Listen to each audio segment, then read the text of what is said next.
Have you ever noticed that one friend who has almost zero digital footprint? No selfies, no vacation dumps, no look at me updates. In an attention economy, these people seem almost invisible, but psychology tells us this behavior isn't an accident. It is a deliberate, powerful choice that reveals high levels of confidence and emotional intelligence. Today, we are decoding the minds of the silent observers. First, let's talk about privacy orientation. Psychologists have found that people who don't post prioritize control. They treat their life like a private gallery, not a public billboard.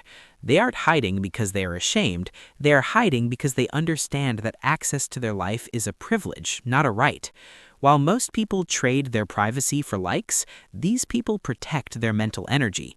They don't need 500 strangers to validate their weekend to know it was good. To them, a memory is valuable because they felt it, not because they shared it.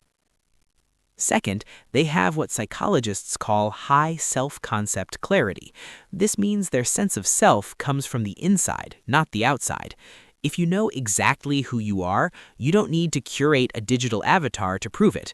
People who post constantly are often subconsciously asking, "Am I enough?" But the person who doesn't post has already answered that question. They are grounded in reality, not in the comments section.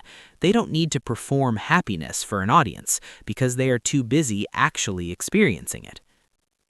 This leads to emotional security. In attachment theory, anxious types often post to soothe their anxiety. They need constant feedback to feel connected. But the non-poster often has a secure attachment style. They don't need a digital echo chamber to feel worthy. They are complete on their own.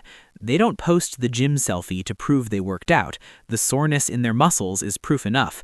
They don't post their partner to prove they are loved. The relationship itself is the validation. Fourth, they operate on an internal locus of evaluation. This is a fancy way of saying they grade their own test papers. Deep thinkers often realize that once you post something, you are handing the gavel to the jury of the internet. You are asking to be judged.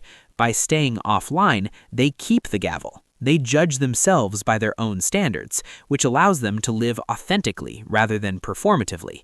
They prefer deep, real-world conversations over the shallow dopamine hit of a heart reaction.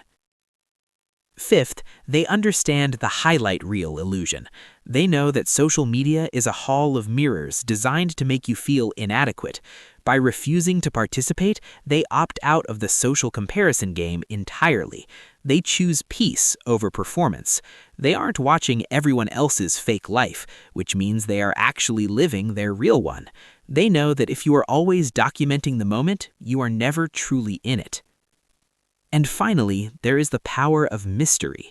In an age of oversharing, silence is a power move. When you don't post, people wonder about you. You become magnetic because you aren't desperate for attention. You are signaling that your life is too busy and too rich to pause and document it. So, the next time you see a blank profile, don't assume they are boring. Assume they are free. They don't need to be seen to feel seen.